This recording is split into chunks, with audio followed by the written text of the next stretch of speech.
ನಮಸ್ಕಾರ ಎಲ್ಲರಿಗೂ welcome back to cooking with Eera ಚಾನಲ್ಗೆ ಸ್ವಾಗತ. ನಾನು ಇವತ್ತು ನಿಮಗೆ ತೊಂಡೆಕಾಯಿ ಪಲ್ಯ ಹೆಂಗೆ ಮಾಡೋದಂತ ತೋರಿಸ್ಕೊಡ್ತೀನಿ. ಈಸಿ ಮತ್ತು ಸೂಪರ್ ಟೇಸ್ಟಿಯಾಗಿರುವಂಥ ತೊಂಡೆಕಾಯಿ ಪಲ್ಯನ ತೋರಿಸ್ಕೊಡ್ತೀನಿ. ಬಟ್ ಅದಕ್ಕಿಂತ ಮುಂಚೆ ಇನ್ನು ಯಾರ್ಯಾರು ನನ್ನ ಚಾನಲ್ನ ಸಬ್ಸ್ಕ್ರೈಬ್ ಮಾಡ್ಕೊಂಡಿಲ್ವೋ ಪಟಾಪಟ್ ಅಂತ ಹೋಗಿ ಸಬ್ಸ್ಕ್ರೈಬ್ ಬಟನ್ ಒತ್ತಿ ಕಂಜೂಸ್ತನ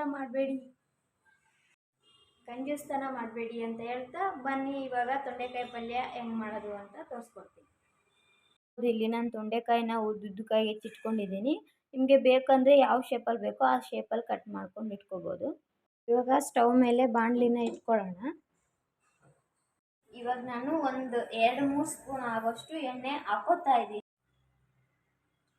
ಎಣ್ಣೆ ಚೆನ್ನಾಗಿ ಕಾದಿದೆ. ಇವಾಗ ನಾನು 1 ಸ್ಪೂನ್ ಸಾಸಿವೆ ಹಾಕೋತಾ ಇದ್ದೀನಿ. ನೆಕ್ಸ್ಟು ಅದೇ ರೀತಿ 1 ಸ್ಪೂನ್ ಆಗೋಷ್ಟು ಜೀರಿಗೆನ ಹಾಕೋತಾ ಇದ್ದೀನಿ. ಅದೇ ರೀತಿ ನಾನೊಂದು ಸ್ವಲ್ಪ ಕಡಲೆಬೇಳೆನ ಹಾಕೋತಾ ಇದ್ದೀನಿ. 1 ಸ್ಪೂನ್ ಆಗೋಷ್ಟು, 1 ಟೀ ಸ್ಪೂನ್ ಆಗೋಷ್ಟು. ಅದೇ ರೀತಿ ಸ್ವಲ್ಪ ಉದ್ದಿನಬೇಳೆ 1 ಸ್ಪೂನ್ ಆಗೋಷ್ಟು. ಒಂಚೂರು ಕರಿಬೇವು ಹಾಕೋತಾ ಇದ್ದೀನಿ. ಕರಿಬೇವು, ಉದ್ದಿನಬೇಳೆ ಎಲ್ಲನೂ ಚೆನ್ನಾಗಿ ಫ್ರೈ ಆಗಿದೆ.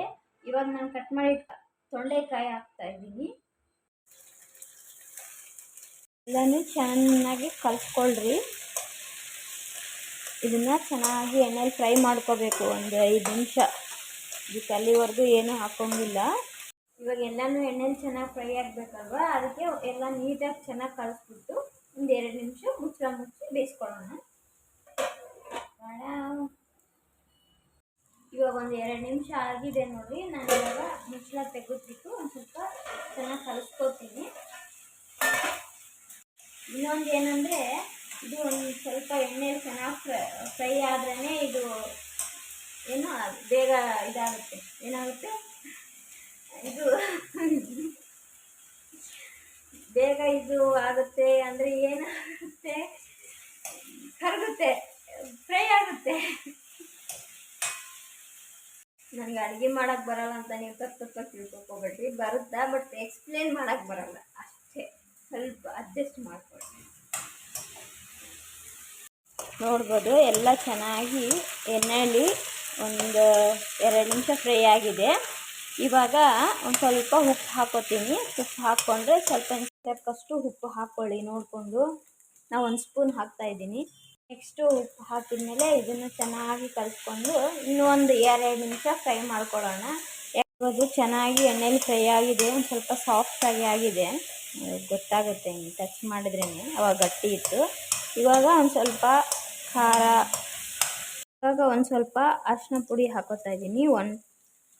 ಒಂದೂವರೆ ರೀತಿ ಒಂದು ಸ್ವಲ್ಪ ಖಾರ, 1-1.5 ಟೇಬಲ್ ಸ್ಪೂನಷ್ಟು ಖಾರ ಹಾಕೋತಿದ್ದೀನಿ. ನೀವು ಖಾರ ಜಾಸ್ತಿ ತಿನ್ನೋರಾದರೆ ನೋಡ್ಕೊಂಡು ಹಾಕ್ಕೊಳ್ಳಿ, ಅಡ್ಜಸ್ಟ್ ಮಾಡ್ಕೊಳ್ಳಿ. ಖಾರ ಎಲ್ಲನೂ ಚೆನ್ನಾಗಿ ಮಿಕ್ಸ್ ಮಾಡ್ಕೊಳ್ಳೋಣ. ನೀರು ಹಾಕೋತಾ ಇದ್ದೀನಿ. ಅದು ಬೇಯಬೇಕಲ್ವ ಚೆನ್ನಾಗಿ. ಒಂದು 2 ನಿಮಿಷ ಮುಚ್ಚಳ ಮುಚ್ಚಿ ಬೇಯಿಸ್ಕೊಂಬಿಡೋಣ. ಒಂದು 5 ನಿಮಿಷ ಬೇಯಿಸ್ಕೊಂಡಿದ್ದೀನಿ. ಚೆನ್ನಾಗಿ ಬೆಂದಿದೆ.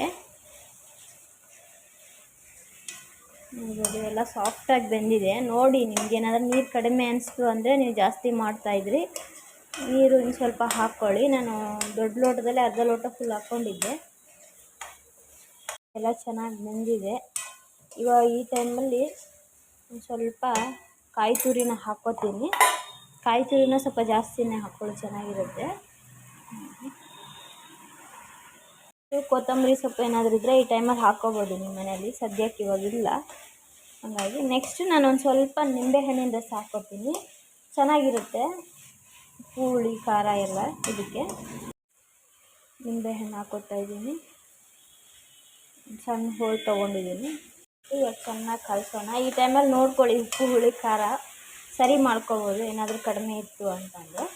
1-2 ನಿಮಿಷ ಕೈ ಆಡಿಸ್ಕೊಂಡು ಸ್ಟವ್ ಆಫ್ ಮಾಡ್ಕೊಂಡ್ಬಿಡೋಣ.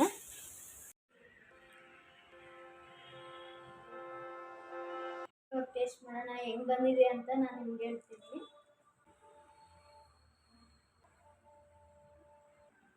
ನಿಜವಾಗ್ಲೂ ತುಂಬ ಚೆನ್ನಾಗಿ ಬಂದಿದೆ. ತಪ್ಪದೆ ಮನೇಲಿ ಟ್ರೈ ಮಾಡಿ.